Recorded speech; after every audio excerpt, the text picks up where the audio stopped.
الحمد لله رب العالمين. الحمد لله رب العالمين، والصلاة والسلام على سيد الأنبياء والمرسلين وعلى آله وأصحابه أجمعين، ولعنة الله على الرافضين الكافرين المرتدين إلى يوم الدين.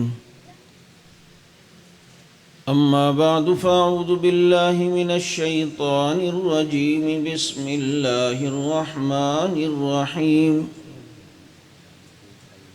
هو الذي أرسل رسوله بالهدى ودين الحق ليظهره على الدين كله، وكفى بالله شهيدا. محمد رسول الله، والذين معه أشداء على الكفار رحماء بينهم،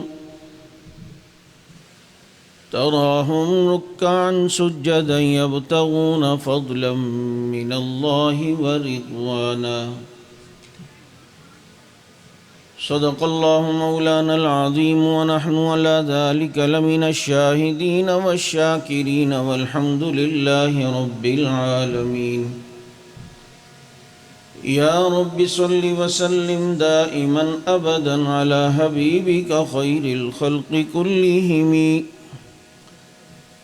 هو الحبيب الذي ترجى شفاعته لكل هول من الأحوال مقتحم. اس کی لوری کے لیے لفظ کہاں سے لاؤں، سارے عالم کے مقدر کو جگایا جس نے،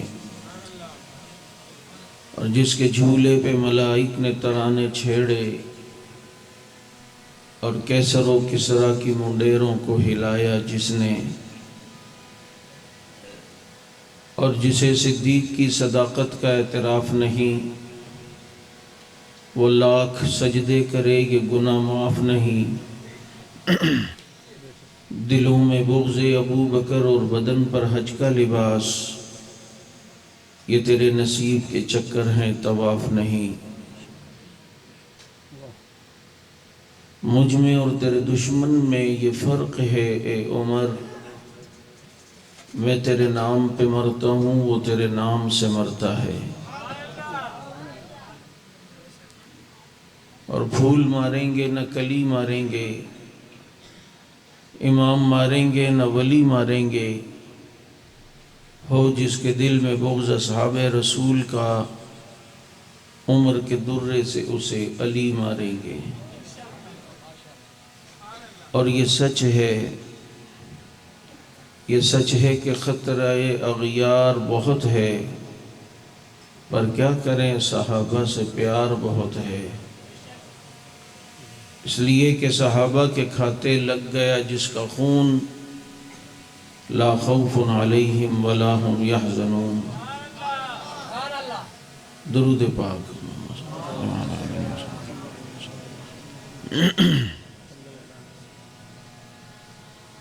واجب الاحترام معزز علماء کرام، گرامی قدر سامعین، عزیز ساتھیوں، محترم دوست اور معزز بزرگوں،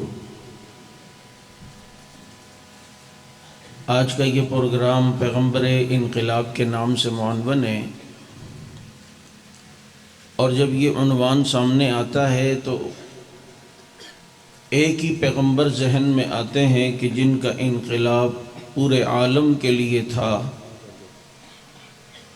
اور وہ پیغمبر فخر دو عالم سید الاولین والآخرین حضرت محمد مصطفیٰ صلی اللہ علیہ وسلم کی ذات ہے۔ آپ صلی اللہ علیہ وسلم کا انقلاب آپ صلی اللہ علیہ وسلم کے اسماء گرامی ہی سے جھلکتا ہوا نظر آتا ہے۔ آپ جانتے ہیں کہ آج اگر کسی کا کوئی نام ہو تو اس نام کا اس کردار کا ہونا اس کے لیے ضروری نہیں ہوتا۔ مثلا کسی کا نام صادق ہے لیکن ہوتا وہ جھوٹا ہے، کسی کا نام چاند ہوتا ہے لیکن ہوتا وہ بدصورت ہے۔ اسی طریقے سے ناموں کے اندر جو معنی بنتے ہیں اس کی زندگی میں اس کا ہونا ضروری نہیں ہے، لیکن میرے نبی کے جتنے بھی نام ہیں ان کے جو معنی بنتے ہیں وہ کردار میری نبی کی زندگی میں نظر آ رہا ہوتا ہے۔ بھائی بولنا ہے ساتھ میں، میری طبیعت بہت زیادہ ٹھیک نہیں ہے، میں مستقل کل سے سفر پہ ہوں، اور میں جس طرح یہاں کھڑا ہوں مجھے پتہ ہے، میں بڑی دیر سے ادھر ادھر دیکھ رہا تھا کوئی صوفہ کرسی ہوتی، لیکن انہوں نے کہا کہ کرسی والے آپ بنیں گے تو پھر مسئلہ ہو جائے گا، تو اس لیے میں یہاں پر بات کر رہا ہوں۔ اور میں نے ابن عباس کی نظم سے اندازہ لگایا کہ آپ بالکل بے ذوقی سے بیٹھے ہیں، اور نظم وہ پڑھ رہا تھا اور بلڈ پریشر میرا ہائی ہو رہا تھا آپ لوگوں کو دیکھ دیکھ کے۔ تو اگر آپ نے اپنی بیگم سے قسم کھا کر یہ آئے ہیں کہ ہم نے وہاں سبحان اللہ نہیں بولنا، تو آپ قسم بلا شک توڑ دیں اور بعد میں اس کا کفارہ دے دینا، لیکن کم از کم میرے کرام میں آپ نے چپ نہیں رہنا۔ بات سمجھ آ رہی ہے؟ اس لیے میں ٹریک پہ تب چڑھتا ہوں کہ جب مجمع سامنے والا ذوق والا ہو۔ یہ جس طرح نعت خواں ہوتے ہیں نا، بڑے نازک مزاج ہوتے، جی یہ کرو بولو، خطیبوں میں شاید مجھ سے زیادہ کوئی نازک مزاج نہیں ہے، جسے فاروقی صاحب خود نازک پری بولتے ہیں۔ اس لیے بولتا وہاں ہوں جہاں مجمع باذوق ہو، اور اللہ تعالیٰ پھر وہ باتیں بھی ذہن میں ڈالتے ہیں جو کبھی ہم نے بیان میں کی نہیں ہوتی، لیکن تب کہ جب مقتدی سامنے بیدار بیٹھے ہوئے ہوں، اور مجھے پتہ ہے کہ آپ ابھی تک بیدار نہیں ہوئے، اور یہ بھی میں آپ کو بتا دوں کہ آگے بھی آپ شاید بیدار نہ ہوں تقریر میں، اور پھر میں اس انداز میں گفتگو کا رخ پھیروں گا کہ آپ کو پتہ بھی نہیں چلے گا، میں تو ڈرائیور ہوں، کٹ مار کے نکل جاؤں گا۔ شروع کے تو 10 منٹ میں نے یہ دیکھنے ہوتے ہیں کہ میں کس ذوق سے اور کس مزاج سے بیان کروں، کیونکہ بعض دفعہ ہم تقریر میں کچھ نقطے بیان کرتے ہیں، اور اس نقطے کی وہاں سے جب قیمت سبحان اللہ کے انداز میں سامنے نہ آئے نا، تو ہم کہتے ہیں نہیں بھائی ان کو نہیں دینا، ان کے سامنے نہیں بیان کرنی۔ اس لیے مولوی کی بات اتنی توجہ سے سنا کرو جتنی بیگم کی بات توجہ سے سنتے ہو، ٹھیک ہے نا؟ میرے دوستوں، میں عرض کر رہا تھا کہ نبی کے جتنے نام ہیں، امام نووی رحمۃ اللہ علیہ نے نبی علیہ الصلوۃ والسلام کے 1000 نام جمع کیے ہیں۔ کتنے؟ مولانا موسیٰ روحانی بازی رحمۃ اللہ علیہ نے برکات مکیہ کے نام سے درود پاک کی جو کتاب لکھی ہے، اس میں نبی کے 500 کے قریب نام جمع کر کے 500 سے زیادہ ناموں پر نبی پر درود بھیجا ہے۔ یہ کیا ہے؟ یہ صرف نام نہیں ہے، بلکہ ان ناموں کے جو معنی ہیں وہ معنی میرے نبی کی زندگی میں نظر آ رہے ہیں۔ مثلا میرے نبی کا نام صادق ہے، تو یہ صدق میرے نبی کی زندگی میں نظر آ رہا ہے۔ میرے نبی کا نام امین ہے، تو میرے نبی کی زندگی میں امانت کی پاسداری نظر آ رہی ہے۔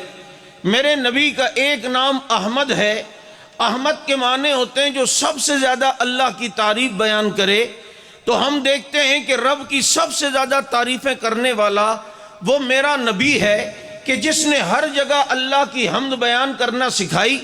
پانی پیا تو کہا جی آخر میں الحمدللہ پڑھو، کھانا کھاؤ تو جی آخر میں حکم دیا الحمدللہ الذی اطعمنا پڑھو، جناب دسترخوان اٹھا رہے ہو تو الحمدللہ حمدن کثیرن طیبا، اب جناب سو کے اٹھ رہے ہو تو جناب الحمدللہ الذی احیانا بعد ما اماتنا، وَإِلَيْهِ النُّشُورُ، اللہ نے تمہیں رات قیام کے لیے بہترین جگہ اور بستر دے دی، وہاں اللہ کا شکر ادا کرتے ہوئے رات کو سونے کی دعا بیان کرتے ہوئے فرمایا الحمدللہ الذی اطعمنا وسقانا وکفانا وآوانا فکم ممن لا کافی لہ ولا مویہ۔ یہ ہر جگہ دیکھو تو نبی نے اللہ کی حمد سکھائی اور ایسی سکھائی، اور ایسے احمد ہیں اللہ کی ایسی حمد بیان کرنے والے ہیں کہ کل قیامت کے دن جب اللہ کا غصہ جلال میں ہوگا اس وقت نبی فرماتے ہیں میں اللہ کی ایسی حمد بیان کروں گا اس سے پہلے کسی نے ایسی حمد بیان نہیں کی ہوگی اور اس کے بعد بھی کسی نے نہیں کی ہوگی، اور لواہ الحمد کا جھنڈا قیامت کے دن اللہ مجھے دے گا۔ میرے نبی کے جو نام کے معنی بنتے ہیں ان معنوں کو غور سے دیکھو تو وہ میرے نبی کی زندگی میں نظر آ رہے ہیں۔ اگر میرے نبی کا نام نبی السیف ہے یعنی تلوار والا نبی، تو ایسے ہی نہیں ہے یہ نام، بلکہ اس نبی کی تلواریں تھی کہ دنیا سے جاتے ہوئے نبی کے گھر میں چراغ جلانے کے لیے تیل کے پیسے نہیں تھے، لیکن اسی نبی کے گھر میں اس وقت بھی 9 تلواریں لٹکتی ہوئی نظر آ رہی ہیں۔ اگر میرے نبی کا نام نبی الملاحم ہے، جنگوں والا نبی، تو ایسے ہی نہیں کسی نے رکھ دیا، بلکہ میرے نبی جنگیں لڑے ہیں۔ 27 سے زیادہ غزوات میں یہ نرم و نازک تلیوں والا خود شریک ہوا ہے، یہ نرم و نازک جسم والا خود شریک ہوا ہے۔ نام جو ہے اس کا معنی دیکھ، میرے نبی کا ایک نام ہے بشیر۔ اب تمہیں پتہ چلے گا میں نے یہ موضوع لیا کیوں۔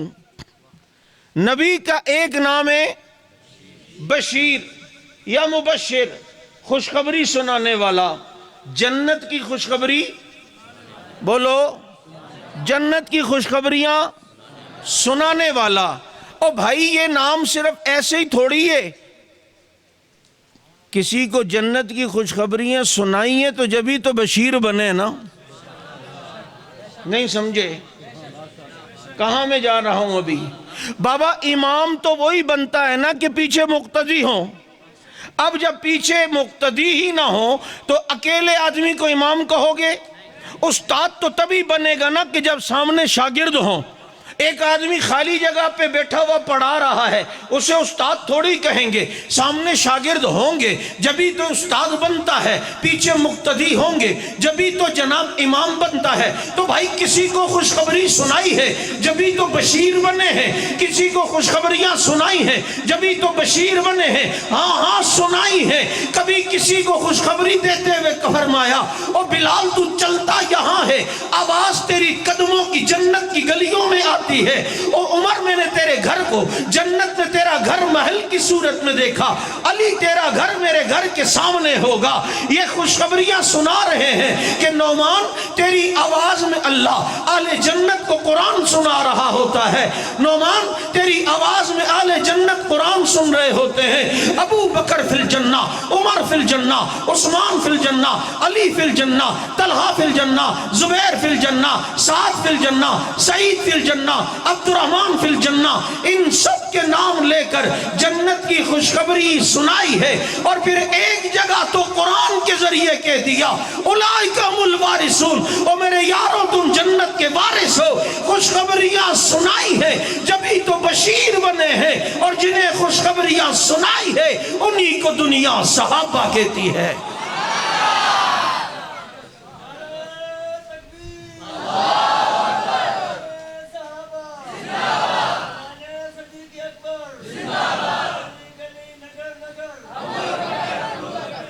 خوشخبری سنائی ہے جبھی تو بشیر بنے، اور جنہیں خوشخبریاں سنائی وہ کون؟ بولو وہ کون؟ اور خوشخبریاں سنائی کبھی رضی اللہ عنہ کی، کبھی اولئک هم المفلحون کی، کبھی اولئک هم الراشدون کی۔ تو بشیر تبھی بنے کہ جب سامنے کسی کو خوشخبری سنائی۔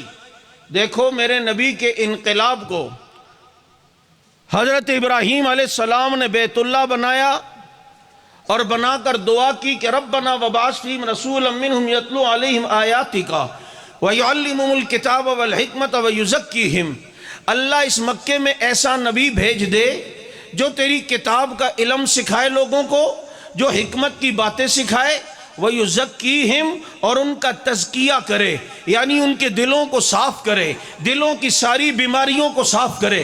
آج لوگ کہتے ہیں صوفیہ تزکیہ نفس کرتے ہیں، یعنی دل کے جو امراض ہیں، بغض، حسد، کینہ ہے، عداوت، شرک، بدعات، رسم رواج ہے، وہ سب کو دل سے زائل کرتے ہیں، نکالتے ہیں، اسے تزکیہ نفس کہتے ہیں۔ تو اس کام کے لیے میرے نبی کو دنیا میں بھیجنے کی دعا کی حضرت ابراہیم خلیل اللہ علیہ السلام نے کہ اللہ اس نبی کو بھیج کہ وہ آ کر لوگوں کا تزکیہ کرے۔ اب ذرا توجہ کر، آج اگر کوئی یہ کہے نبی آئے تھے لیکن ایمان لانے والے 3-4 تھے، باقی کا دل صاف ہی نہیں ہوا، باقی تو آپس میں بغض رکھتے تھے، باقی تو اہل بیت سے دشمنی رکھتے تھے، باقی تو وہ مسلمان ہی نہیں ہوئے تھے، تو وہ یہ عقیدہ رکھتا ہے کہ حضرت ابراہیم کی دعا قبول نہیں ہوئی ہے، کیونکہ انہوں نے تو اس لیے مانگا تھا اللہ وہ انہیں کتاب کا علم سکھائے، حکمت کی باتیں سکھائے، ان کا تزکیہ کرے۔ او بھائی تزکیہ کسی کا کیا ہے جبھی تو یہ نبی مزکی بنے ہیں، اور تزکیہ کیا ہے جبھی تو یہ نبی مزکی بنے ہیں، اور کوئی مزکا تھا جبھی تو مزکی بنے ہیں۔ یہ تزکیہ ہی تو کیا ہے کہ جو آپس میں لڑنے والے تھے انہیں رحماء بینہم بنا دیا، جو وَكُنْتُمْ عَلَى شَفَا حُفْرَةٍ مِّنَ النَّارِ، جہنم کے کنارے پر تھے، انہیں اولئک الوارثون بنا دیا، اور جو ایک علاقے کی حکمرانی نہیں کر سکتے تھے انہیں 65 لاکھ مربع میل کی حکمرانی کے طریقے سکھا دیے، اور جنہوں کو بکریاں چرانا نہیں آتی تھی ان کے خط سے آج دریا چلتے ہوئے نظر آ رہے ہیں۔ یہ کیا تھا؟ اور لکھا تاجور حبیبہ تیرے غلام بن گئے، چرواہے درتے آ کے جگ دے امام بن گئے۔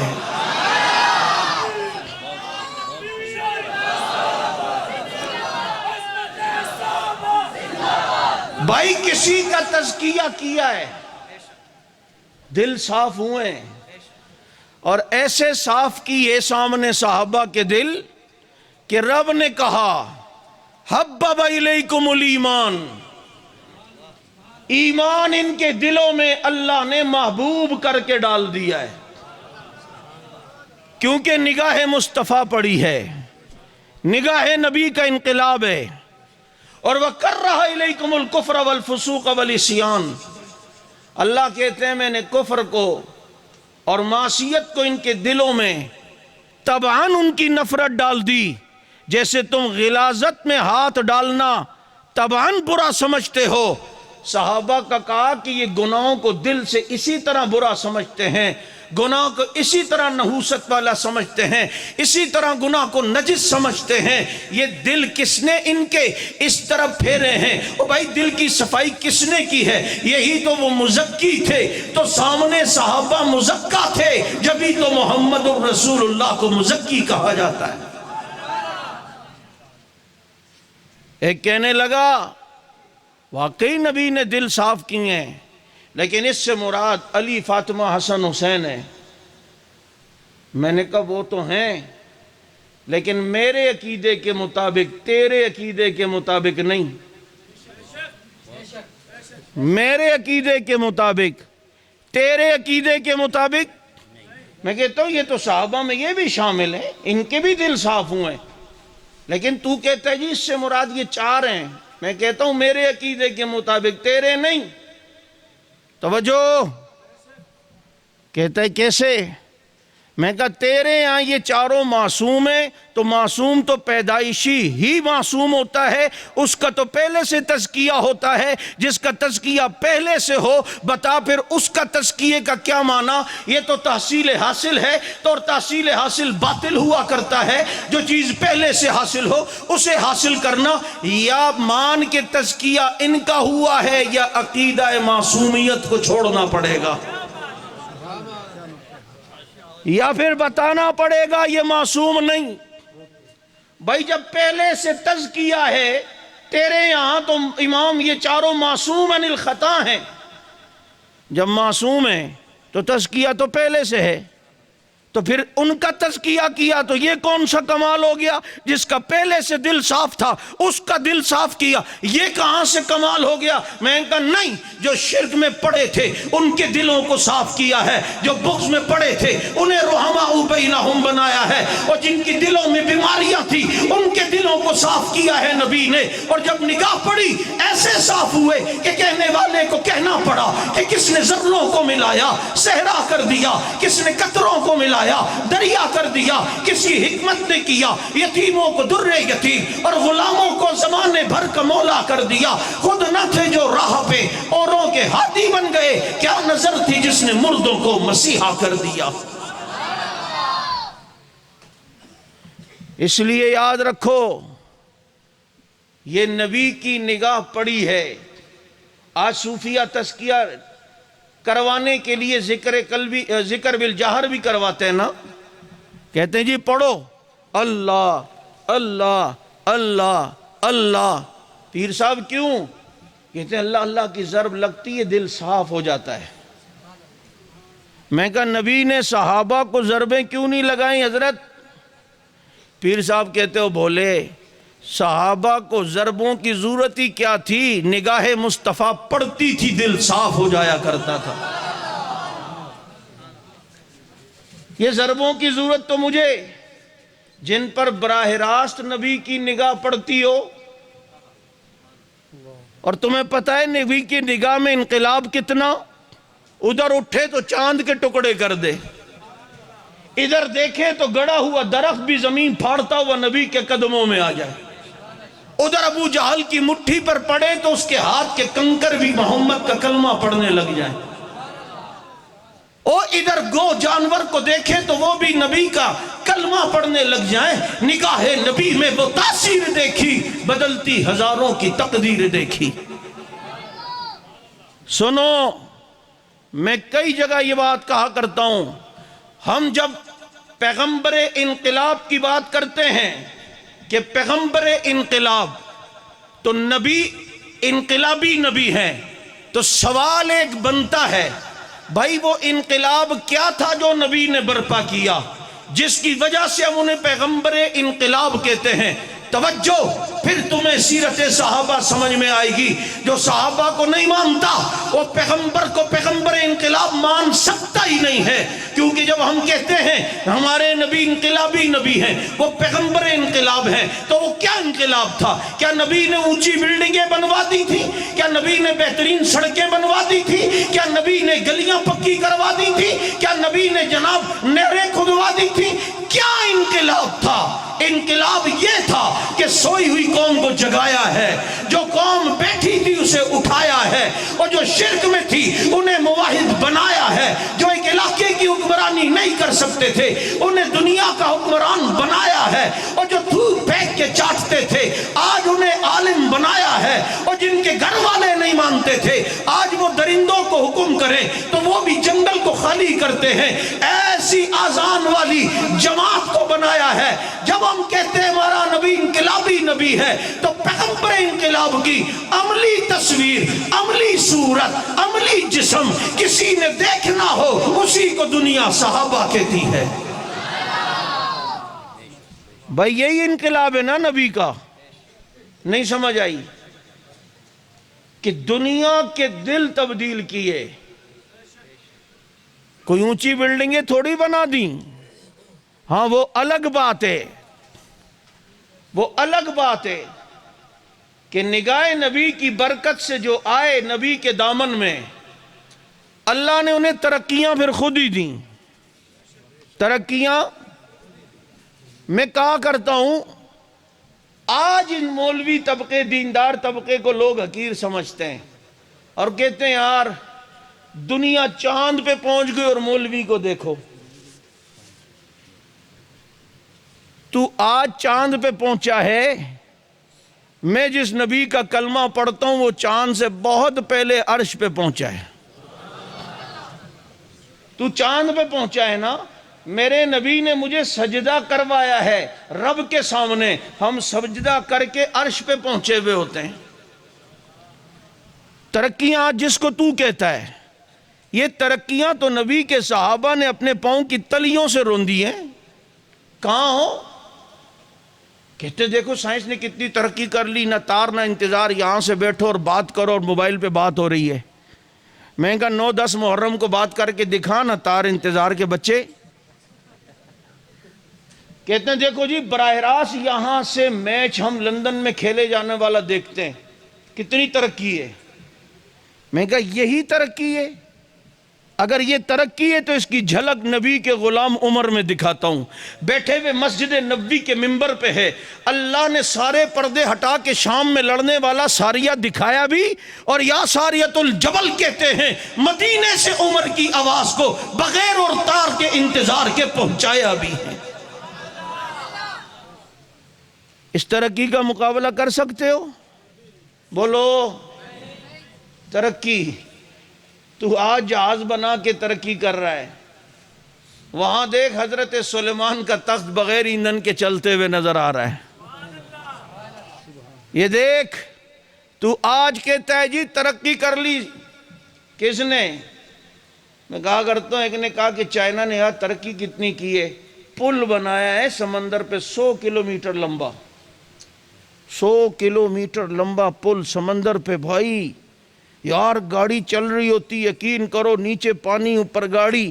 اور میں نے کہا پل نہ ہو تو پھر؟ کہتے پل نہ ہو تو دمادم مست کلندر گاڑی پانی کے اندر.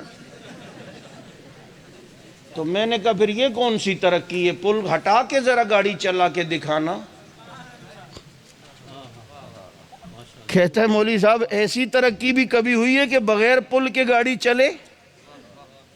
میں نے کہا میں جن ترقی یافتہ لوگوں کو مانتا اور جانتا ہوں اور ان کی بات کرتا ہوں، وہ بغیر پل کے دشت و دشت دریا بھی نہ چھوڑے ہم نے، بحر ظلمات میں دوڑا دیے گھوڑے ہم نے.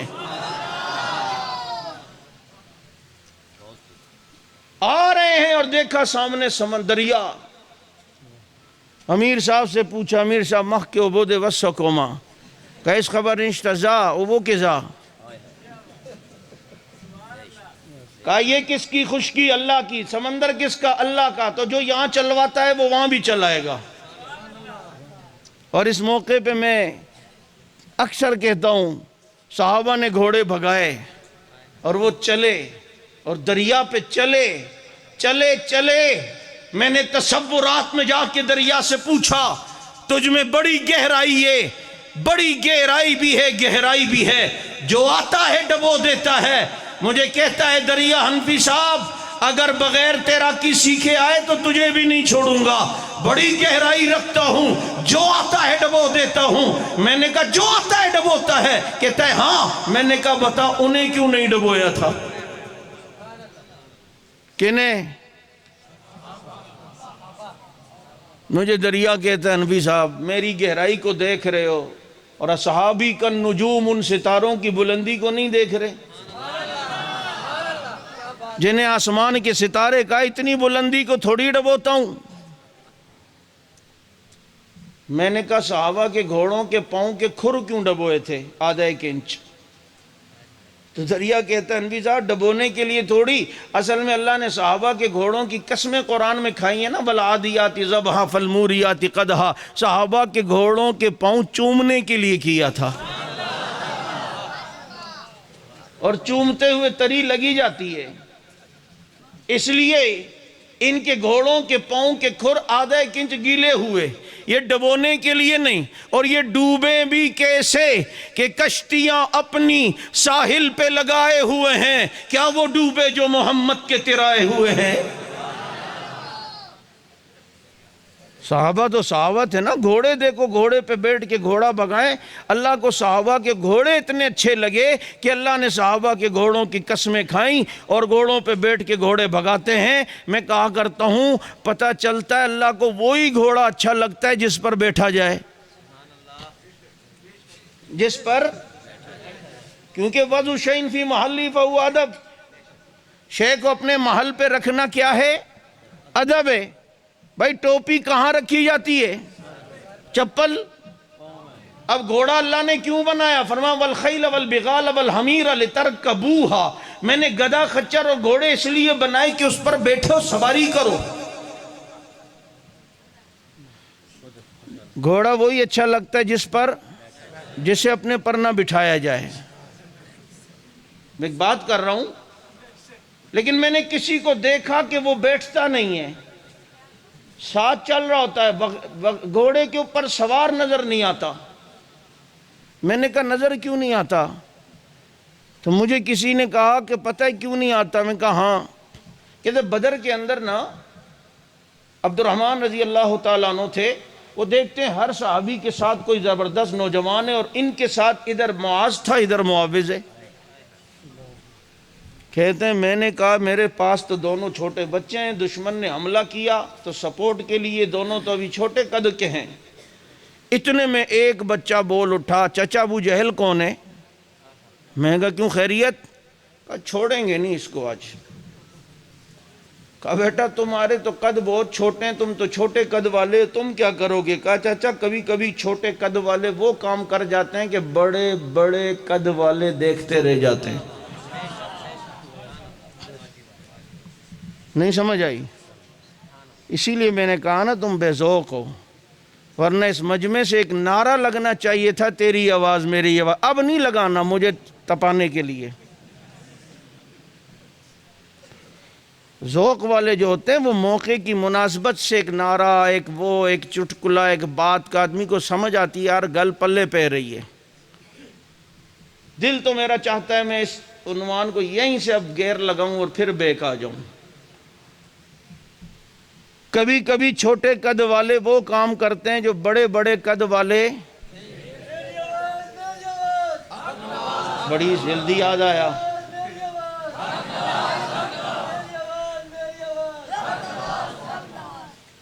چھوٹے چھوٹے قد والے اور کچھ بڑے قد والے، کچھ بڑے قد والے اپنے کو سمجھتے ہیں ہم بڑے قد کے ہیں، لیکن خدا کی قسم وہ بڑے قد کے نہیں ہوتے، بڑے حقیر ہوتے ہیں.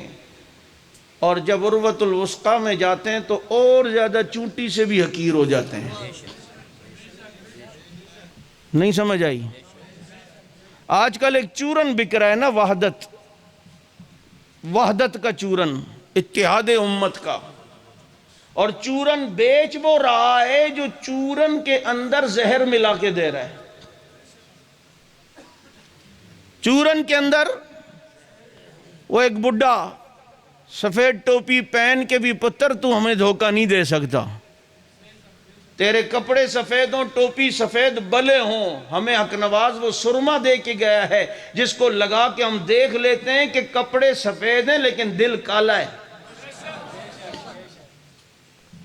اور چند بے ضمیر اور ضمیر فروش ملا بھی اس کے پاس جاتے ہیں. ابھی کچھ دن پہلے 2 دن پہلے ایک کلپ آیا، اس میں تو ایک مولوی گرا پڑا جا رہا ہے جیسے ابھی بیٹی دے گا، ابھی بیٹی، حفظہ اللہ، حضرت حفظہ اللہ. ہاں کو اتنا اندر سے نکال رہا ہے کہ لگتا تھا ہاں آج گلے میں پھنس کے رہے گا. اگر وہ حفظہ اللہ ہے تو لعنت اللہ ہے. اگر جواد نقوی حفظہ اللہ تیرے یہاں ہے تو پھر تو لعنت اللہ ہے. پھر تیرے لعنتی ہونے میں کوئی شک نہیں. جو ابو بکر کو حفظہ اللہ نہ کہے اور جس صدیق نے نبی کی حفاظت کی تھی وہ اسے حفظہ اللہ کہنے کے لیے تیار نہیں ہے، اور ظالم تو کیسے اسے حفظہ اللہ کہہ رہا ہے؟ تاجدار صداقت، تاجدار صداقت، تاجدار صداقت حفظہ اللہ. تکبیر. جو صدیق کو حفظہ اللہ کہنے کے لیے تیار نہیں، اور جس صدیق نے غار میں نبی کی حفاظت کی تھی، ہجرت میں نبی کی حفاظت کی تھی، سفر میں نبی کی حفاظت کی تھی، وہ نبی کے صدیق کے ساتھ حفظہ اللہ لگانے کے لیے تیار نہیں، اور لعنتی تو اس کے ساتھ حفظہ اللہ لگاتا جا رہا ہے. تجھ سے بڑا لعنت اللہ پھر آج کوئی بھی نہیں ہے. اور چورن بیچ رہے کون؟ اتحاد امت. اور ظالموں ان سے اتنا تو پوچھو جن کو رب نے خیر امت کہا تم نے انہیں امتی مانا ہے یا نہیں مانا؟ جنہیں رب نے خیر امت کہا وہ کون ہے؟ بولو، اور زور سے بولو. یہ چپ رہنے کا زمانہ نہیں ہے، یہ بولنے کا زمانہ ہے. یہ چپ رہنے کی وجہ سے سامنے والے کو بولنے کا موقع ملا ہے۔ یہ خیر امت کون ہے؟ ایک طبقہ انہیں بہترین امت، کیا امت ہی ماننے کے لیے تیار نہیں۔ وہ کس بنیاد پر امت وحدت کا درس دے رہا ہے؟ تم نے ابو بکر کو امت میں مان لیا ہے، عمر عثمان علی کو مان لیا، عمر عثمان کو مان لیا ہے، کیا تم نے معاویہ کو مان لیا ہے، خالد ابن ولید کو امت میں مان لیا ہے؟ جب تو انہیں امت ہی ماننے کے لیے تیار نہیں، کس بنیاد پر تو امت وحدت کا درس دیتا ہے؟ یہ تیرے دھوکے کی چادر کو انشاءاللہ ہم تار تار کر کے رہیں گے۔ اور جو صاحب دستار جبہ انہیں تحفظ فراہم کرنے کی کوشش کرے گا، جمعے والے دن ان کی مسجدوں کے باہر ان کے خلاف احتجاج ہوگا، بلکہ جمعے کی نماز میں اسے انشاءاللہ ممبر سے ہٹا کے بٹایا جائے گا۔ تو اس ممبر کے قابل ہی نہیں ہے کہ جو نبی کے ممبر و محراب کے وارث کو نہیں مانتا تو اس کے گن گا رہا ہے۔ ایک درد دل ہے جو ہم آپ کے سامنے رکھنا چاہتے ہیں۔ اتنے بے وقوف بنے ہوئے سارے، اتنے پاگل بنے ہوئے ہو تم، اپنے معاملات میں تو بہت ہوشیار پوری ہو، اور جب یہاں مسئلہ صحابہ کا ہے تو نجی امت میں وحدت، امت میں یہ نعرہ ایران میں وہ کیوں نہیں لگواتے؟ ایران میں اتحاد امت کی کانفرنسیں کیوں نہیں کرواتے؟ یہی کانفرنس وہ عراق میں کرواتے تھے، یہی کانفرنس وہ یمن میں کرواتے تھے، یہی کانفرنس وہ شام میں کرواتے تھے، تاکہ لوگ کہیں جی یہ تو اچھے ہیں، تمہیں اتحاد کا چورن دلا رہے تھے اور اندر سے اپنا کام کر رہے تھے۔ اور جب ان ملکوں میں انہیں اقتدار ملا تو انہی صاحب دستار و جبہ کو ان کی گردنیں کاٹی گئی ہیں۔ جاؤ دیکھو شام کا حال کیا ہو گیا ہے، عراق میں اہل سنت کے ساتھ کیا ہو گیا ہے۔ یہ چورن تم وہاں بھی بیچ چکے ہو اور اب یہاں بیچنا چاہتے ہو، لیکن یاد رکھنا شام اور عراق کا حال آج جو نظر آ رہا ہے وہ سنیت کو جو قتل عام کیا گیا وہ اس لیے بنا تھا کہ شام اور عراق والوں کو کوئی حق نواز نہیں ملا تھا، پاکستان والوں کو اللہ نے حق نواز دیا ہوا ہے۔ میری آواز، میری آواز، میری آواز، میری آواز، میری آواز، میری اس لیے سنو، رسمی تقریریں سننا چھوڑ دو، ان حقائق کی طرف بھی توجہ کرو کہ آج یہ ہو کیا رہا ہے اور کیا کرنے کی کوشش ہو رہی ہے، اور اسے کس انداز میں لوگوں کو بیوقوف بنایا جا رہا ہے۔ اس لیے یاد رکھو، جو ان کو اپنے جبے کے نیچے جگہ دے گا ایسے مولوی کا بھی انشاءاللہ بائیکاٹ کیا جائے گا۔ دو ٹکے کی حیثیت نہیں اپنے علاقوں میں، اور لفافوں کے لیے ان کے گھر پہنچ جاتے ہو، ان کے آ کر ان کے گن گاتے ہو۔ اگر تم اتنا اتحاد امت کے دائی تھے تو تم وہاں جا کے بابو اتنا تو بولتے کہ جناب امت میں اتحاد کی ایک وجہ ہے، ایک ہی چیز ہو سکتی ہے کہ صحابہ پر تبرہ بند کرو، جو تمہارے مسلک میں صحابہ کو برا بلا کہا جاتا ہے اسے ختم کرواؤ، پھر دیکھو کہ جناب کوئی صورت بن جائے گی۔ ایک طرف تم گالیاں دیتے رہو اور دوسری طرف کہو کہ جناب اتحاد، تو پھر یاد رکھو ادھر ہر ایک تمہاری طرح بغیرت نہیں ہے، یہاں پر الحمدللہ صحابہ کے غلام موجود ہیں اور تمہارے اس قسم کی تمام پروپیگنڈے کو انشاءاللہ اشکارا کر کے رہیں گے۔ اس لیے میں عرض یہ کر رہا تھا، کبھی کبھی چھوٹے قد والا وہ کام کر جاتا ہے کہ بڑے بڑے قد والے وہ کام نہیں کرتے۔ کر سکتے ہیں؟ اور جب مارا، اس کے گھوڑے پہ مارا معاذ اور معوذ نے، اور وہ گھوڑے سے گرا، اور میں سوچتا ہوں مڑ کر معاذ نے کہا ہوگا چچا ایسی ضرب لگائی آئندہ گھوڑا نظر آئے گا، اوپر بیٹھنے والا نظر نہیں آئے گا، آئندہ یہ نظر آئے گا گھوڑا لیکن اوپر یہ نہیں بیٹھ سکے گا۔ کیونکہ ابو جہل گرا نا، زخمی تھا، تڑپ رہا تھا، زخمی تھا، کبھی گھوڑے کے نیچے سے جا رہا ہے، کبھی یوں لوٹ پوٹ ہو رہا ہے، کبھی گھوڑے کی تیسری ٹانگ سے، کبھی چوتھی، کبھی پانچویں ٹانگ سے بھی نہیں، پانچویں نہیں ہوتی وہ دم ہوتی ہے، کبھی وہ پانچویں ٹانگ سے چوتھی ٹانگ سے اس کو کہہ رہے ہیں اوپر آ، اتے بیٹھ، اتے نہ بیٹھتا، بھائی اوپر بیٹھ، کہتے نہیں اوپر نہیں بیٹھ سکتا، ضرب چھوٹے قد والوں کی لگ چکی ہے، ضرب چھوٹے قد والوں کی لگ چکی ہے۔ اس لیے یاد رکھو، میں عرض یہ کر رہا تھا کہ جن ترقیوں پہ تم ناز کرتے ہو، نبی کے صحابہ سے پاؤں کے تلووں کے نیچے روند کے جا چکے ہیں۔ اس لیے یاد رکھو، آج جب ہم پیغمبر انقلاب کی بات کرتے ہیں تو پیغمبر انقلاب سے مراد کون ہوتا ہے؟ نبی کا انقلاب کون ہے؟ پیغمبر انقلاب کا انقلاب کیا ہے؟ پیغمبر انقلاب کے انقلاب کی جسمانی شکل کیا ہے؟ تصویری شکل کیا ہے؟ عملی تصویر کیا ہے؟ یہ نبی علیہ السلام کے صحابہ ہیں، اور یہی وہ لوگ ہیں جن کی تربیت نبی نے کی ہے۔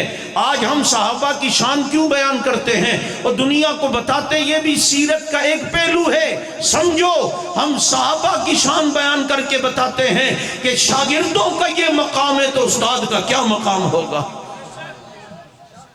شاگردوں کا حال یہ کہ اتنے دلیر، ہائے ہائے، کیسر و کسرا سے ٹکرا گئے، فارس روم کی سلطنتوں سے ٹکرا گئے۔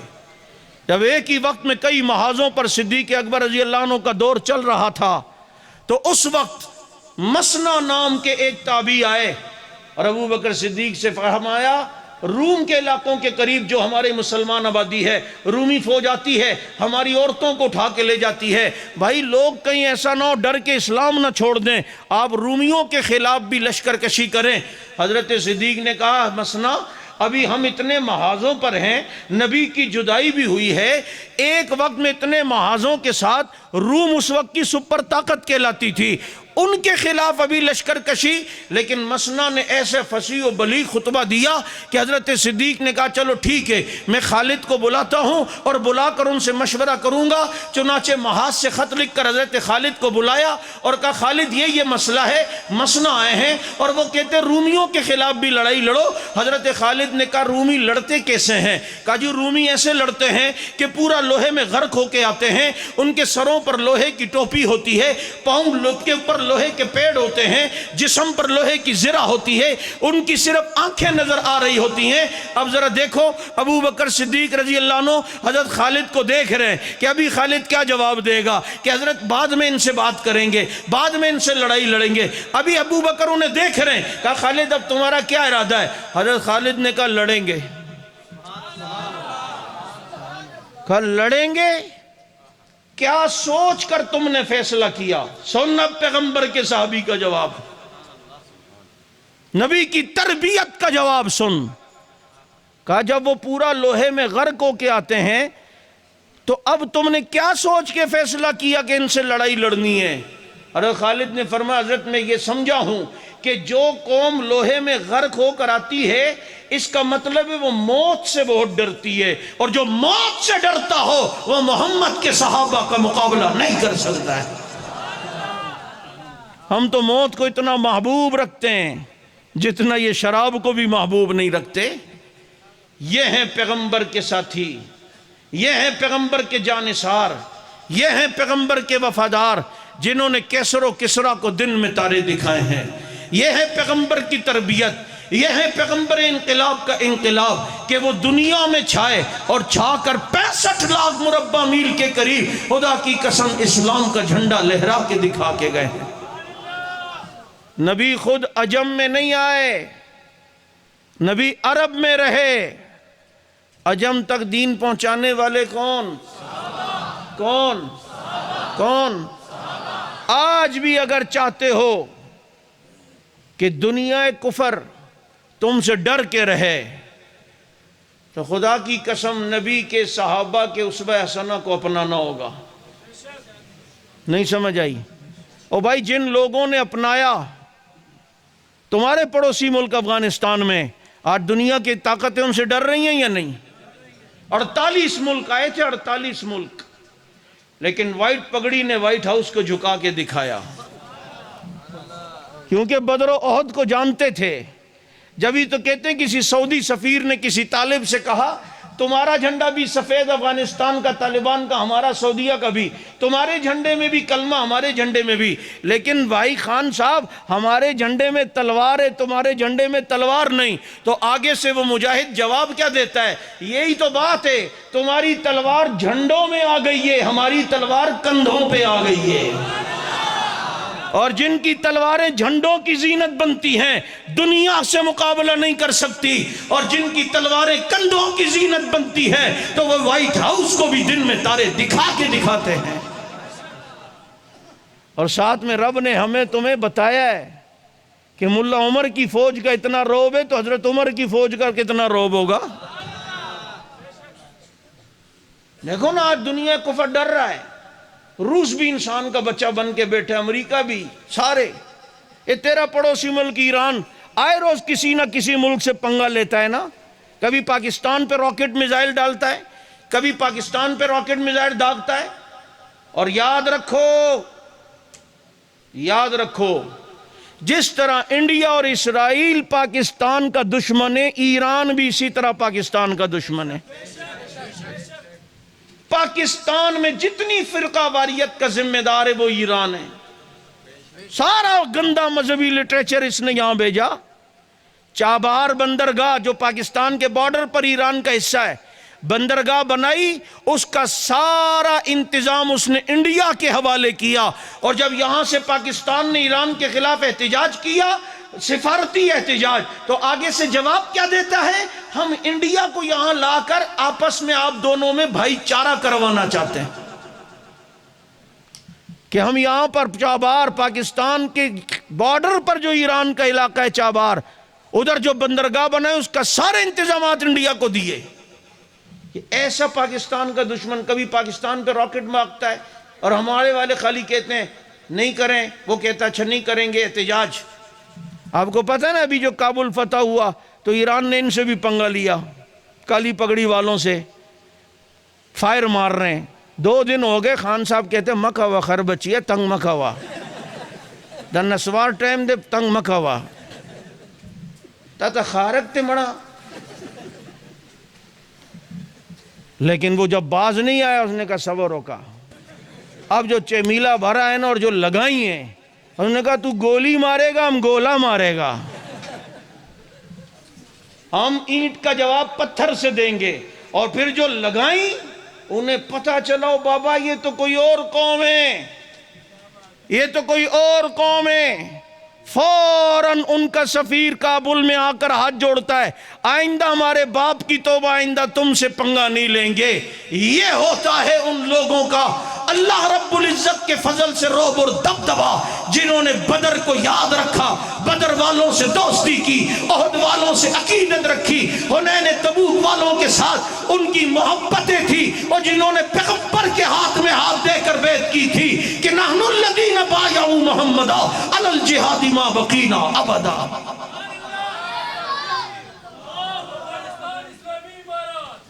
اس لیے یاد رکھو پاکستان اسلام کے نام پہ بنائے نا، اور اس کے حالات اسی وقت صحیح ہوں گے جب یہاں خلافت راشدہ کا نظام آئے گا۔ ورنہ یہ سوچ لو، آپ سوچو کہ ہم کسی کرپٹ کو پکڑ کے اس کو نچوڑ کے ملک کا پیسہ نکالیں گے، کبھی نہیں۔ تم جسے کرپٹ سمجھو گے پکڑو گے، باقی 2 جماعتیں مل کر بین الاقوامی طور پر سیاسی دباؤ لا کر اس چور کو بچائے گی، چاہے وہ جو بھی ہو، چاہے وہ سرمایہ کاری چوری والا ہو، کوئی گھڑی چوری کر کے گیا ہو، کوئی گاڑیاں چوری کر کے گیا ہو، کوئی تو یار کوئی تکا ہو تو میں بتاؤں نا۔ کبھی گھڑی بھی اوقات یاد دلا دیتی ہے، اوقات یعنی وقت، بھائی گھڑی اوقات یاد دلاتی ہے یا نہیں؟ اچھا 11 سوا 11 ہو رہے ہیں۔ تو اس لیے میں عرض یہ کر رہا تھا کہ کوئی تکا ہو تو میں بات کروں۔